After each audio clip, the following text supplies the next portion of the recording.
This segment brought to you by Kansas Soybean Commission. Progress powered by Kansas farmers. Hi, I'm Dave Mengle. I'm a retired faculty member from K-State in the Agronomy Department. And we're talking a little bit today about soil fertility and fertilizer management for corn. And there were three major points that I tried to make with my slide presentation. And number one was encouraging people to soil test, but particularly to get them to zero in on certain key nutrients that are a bigger problem.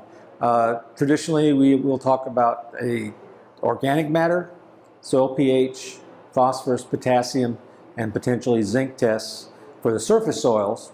But what I really want them to also think about is continued use of profile soil testing, not just for nitrogen though, but particularly for sulfur, because that's a nutrient that's becoming more deficient over the years as we've done a great job of cleaning up the air, removing the sulfur emissions that have been out there for years, and we've reduced the amount of sulfur. We've about cut in half the amount of sulfur that is deposited annually, so we're now putting on less than the plant's utilizing, and deficiencies are becoming more and more widespread. So that's one of the big ones. Then another thing I talked about was starter fertilizer use.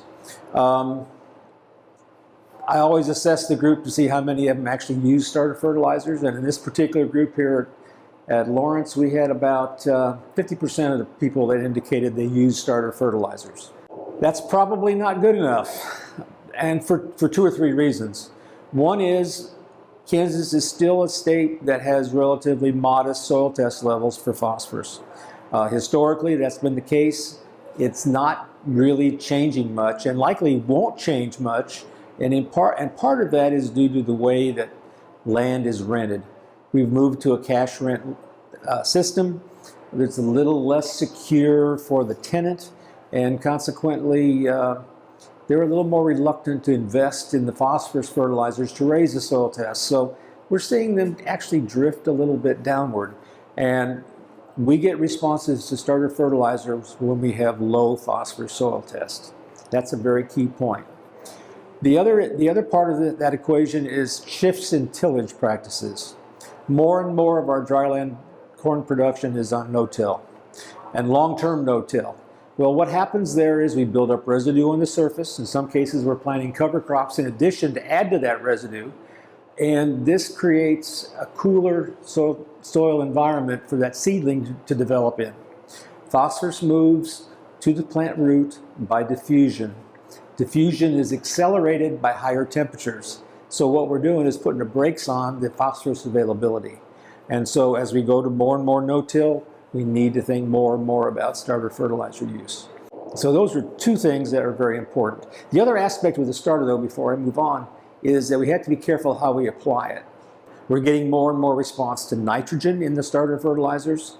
We're putting more nitrogen on. And nitrogen and potassium are salts, are components of salts which can injure plants. And the nitrogen can convert to ammonia in the soil, which also injures roots.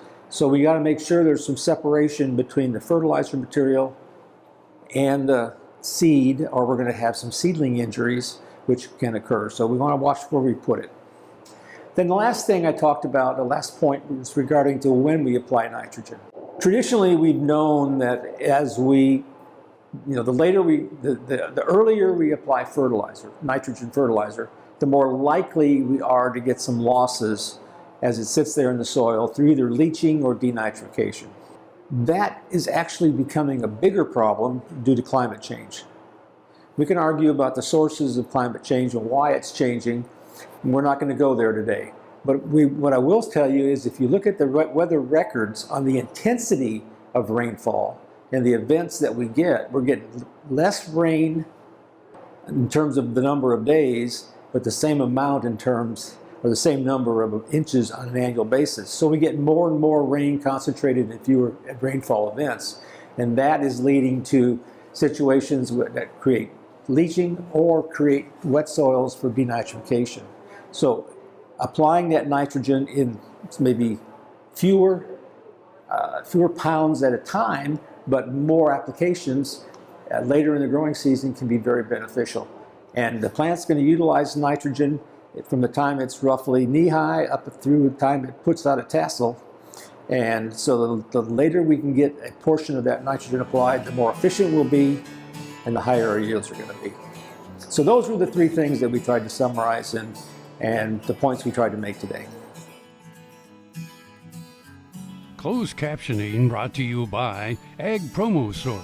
Together we grow. Learn more at agpromosource.com.